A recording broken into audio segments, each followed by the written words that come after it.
एक बात नहीं समझ पा रहा हूँ कि पहले की सरकार के समय 1962, 1965, 1972 की भीषण लड़ाइयाँ हुई। देश पोलियो, प्लेग, हैजा, टीबी जैसी भयंकर महामारी की चपेट में आया, लेकिन सभी का मुफ्त में इलाज हुआ। मुफ्त में पूरे देश का टीकाकरण हुआ। लोगों ने उन सरकारों पर खरबों के घोटाले के आरोप लगाए। कहा गया कि काला धन विदेशों में भेजा गया।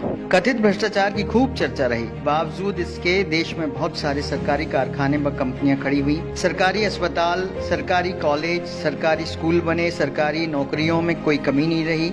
लोगों को नौकरियां दी गई। जो व्यक्ति इंटर मैट्रिक पास कर जाता था उसे घर से बुलाकर नौकरियां दी गई। तनख्वाह में कोई कमी नहीं रही। भत्ता हर वर्ष लगातार बढ़ता था। महंगाई भत्ता 131% तक दिया गया।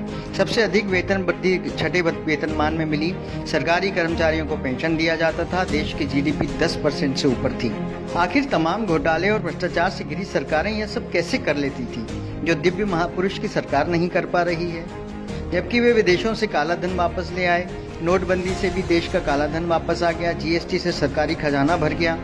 आपातकालीन परिस्थितियों के लिए रिजर्व बैंक में जमा पैसा निकाल लिया गया। फिर पता नहीं क्यों 18-18 घंटे काम करने वाले प्रधानमंत्री के सामने सरकारी संपत्तियां बिक गईं और दिव्य महापुरुष की सरकार नौकरियां, वेतन भत्ते, पेंशन नहीं देकर किसान, मजदूर और आम नागरिकों को सिर्फ टेंशन ही दे रही है। कोई युद्ध नहीं हुआ, जीडीपी माइनस में चल रही है, सभी की नौकरियां चली गईं, फिर भी साहब ने सभी एनजीओ, उद्योगपतियों और देश के नागरिकों से पीएम केयर फंड में पैसा जमा करवा लिया।